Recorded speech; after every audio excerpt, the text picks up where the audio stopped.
Okay, the V3 electronics are in, and the top is not bolted down yet. There's still more to do, but I wanted to get a test on all the functions with the new V3 board and all that. Now, there is a mod you can do to these Panzer IIIs and Panzer IVs, the older ones that I've done before on tanks for customers, but I've never done for myself. This used to be a spot for a switch that said ABC. When they first came out with these, if you wanted to run more than one tank, you could only run 3 at a time. They had 3 different frequencies in the FM range. So you could run on A, B, or C, and then you would match your transmitter to that, so you could run 3 different tanks at once without interfering with each other. They never got rid of that hole when they went to the better electronics. But I've found that if you get one of these, and you can use the one that's already in the tank if you want, but a new on-off switch, and that'll fit right in there. And the hole is big enough that you can put a 3mm bolt through there and put a nut on the other side to hold it in place. And you'll have to drill a hole for the top, but the hole for the bottom is already there. And then you just got your on-off switch right there. Some people really like that. I really like it, but on this tank I just got a little lazy. So anyway, we've got the metal road wheels with rubber tires are on. We didn't do the return rollers because we didn't think to buy the posts behind them. We can do that later. We're not bolted down yet. One of the things that I'm going to do is, if I can find it real quick, pretty sure they're in here. Yeah, I have these. These are metal headlights for the Panzer III instead of these goofy looking bug-eyed ones that are on there. So as long as I've got it all apart and everything, I'm going to go ahead and install these headlights, which will mean I'll have to paint them and all that, but we'll take care of it. And once those are in, then I'll bolt the top back down.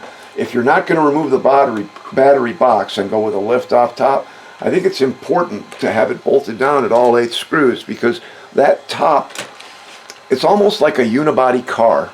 That top provides a lot more strength and rigidity and keeps things from twisting, you know. So when you do go to a lift-off top, I've always felt that you should look at extra internal bracing to prevent flex. But on a tank this small, it's really not that huge a problem. So anyway, you remember it did have the stock V1 electronics in it with the German tank sounds. Now we have the proper Panzer III and Panzer IV sound card in there with the Maybach 12-cylinder engine.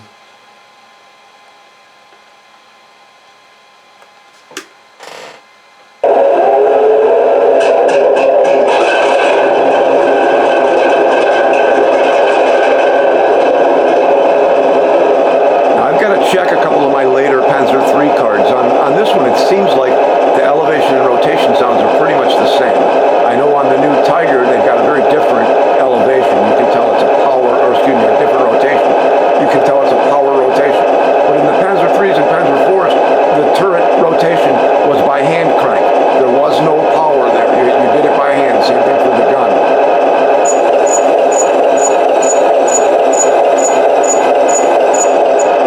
Now I've got proportional speed on my turret rotation, speed up or slow down. Now with this particular tank, with the Taigen MFU in there, the one thing that I really don't like, and someday I'll fix it, but in order to rotate the turret to the left, you must have the gun in the down position. If I elevate the gun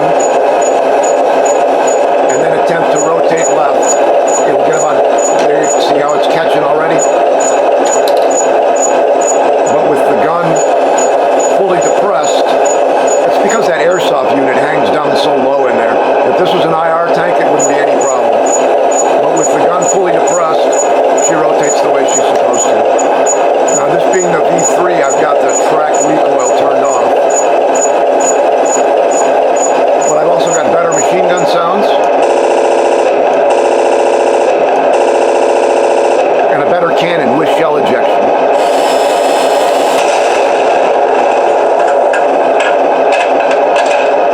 The thing is, I'm fairly certain that that cannon sound is too big a gun for this tank. You can't really tell from the model because that's airsoft. So in scale, that's a 96mm cannon. But the real ones, I don't think they went any bigger than 57mm on the Panzer IIIs. I'm sure if I'm wrong about that, someone will correct me. But me, it just doesn't seem. It seems like too big a cannon sound for the tank.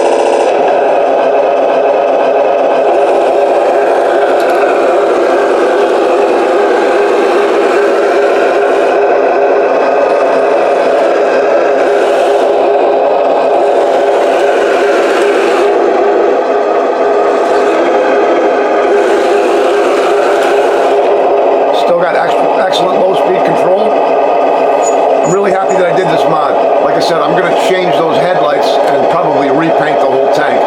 And then I'll button it up and then we'll run it outside. See you next time.